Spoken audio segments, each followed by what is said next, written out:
প্রিয় মুসলিমবৃন্দ, আপনাদের সকলকে আমি যেমন অনুরোধ করব, আজকে আমার ছোট ভাইয়ের মৃত্যুবার্ষিকীর উপলক্ষে তার জন্য, তার আত্মার জন্য দোয়া করার জন্য, একই সাথে আমরা যারা এখানে উপস্থিত হয়েছি আমরা অনেকেই রাজনীতি করি বাংলাদেশ জাতীয়তাবাদী দলের।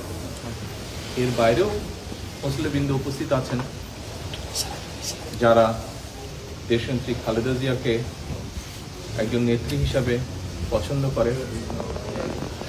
এর বাইরে যারা বিভিন্ন মাধ্যমে, ইন্টারনেটের মাধ্যমে দেখতে পাচ্ছেন, সকলের কাছে আমি অনুরোধ করব যে আমার মা দেশনেত্রী খালেদা জিয়া চিকিৎসার জন্য এসেছেন, তার সুস্থতার জন্য দয়া করে আপনারা দোয়া করবেন।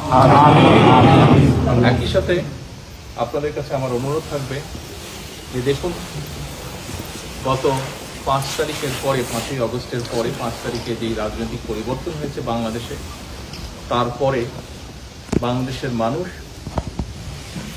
এমন একটি বাংলাদেশের প্রত্যাশা করছে যেখানে মানুষের অনেক কিছু প্রত্যাশা হয়তো পর্যায়ক্রমিকভাবে সাধারণ মানুষের যে চিন্তা ভাবনা দেশ নিয়ে, সেরকম একটি দেশ আমরা গঠন করতে সক্ষম হব। এই দেশ 1971 সালে বাংলাদেশের মানুষ, মুক্তিযোদ্ধারা যুদ্ধ করে স্বাধীন করেছেন। আপনাদের কাছে আমার অনুরোধ থাকবে যে আসুন, যেই বাংলাদেশ স্বাধীন করার জন্য যে মানুষগুলো জান কোরবান করেছেন তাদেরকেও আমরা আমাদের দোয়ায় আছে সামিল রাখবো। একই সাথে বাংলাদেশের যে গণতন্ত্র বাংলাদেশের মানুষের প্রত্যাশা, সেই গণতন্ত্র অনেকবার পুনঃপ্রতিষ্ঠা করার চেষ্টা করেছে, আবার ষড়যন্ত্রকারীরা সেই গণতন্ত্রকে ছিনিয়েও নিয়ে গিয়েছে।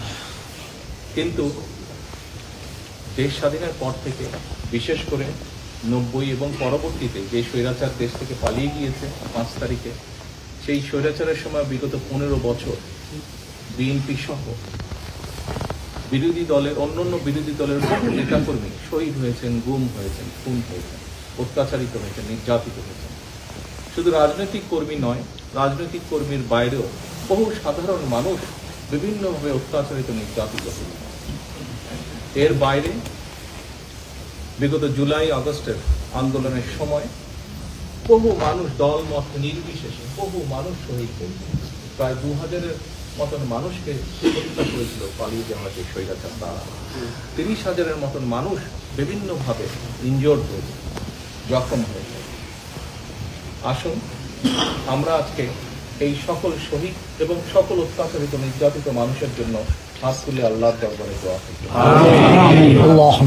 নির্বিশেষে সে যে দলেরই হোক না কেন। একই সাথে আমরা আল্লাহর কাছে চাইবো আজকে হাত তুলে যে প্রত্যাশা নিয়ে বাংলাদেশের মানুষ নিজের দেশকে একটি ভালো জায়গায় দেখার জন্য ভবিষ্যতের দিকে তাকিয়ে আছে, আল্লাহ যাতে আমাদেরকে সেই তৌফিক দেন। আমরা যারা বেঁচে আছি, আমরা যাতে প্রত্যেকে সেই বাংলাদেশের মানুষের প্রত্যাশিত দেশ গড়ে তোলার ক্ষেত্রে অবদান রাখতে পারি। পরিশেষে আসুন, দেশের মানুষ, দেশ সকলের জন্য আমরা যাতে আজকে দোয়া করি।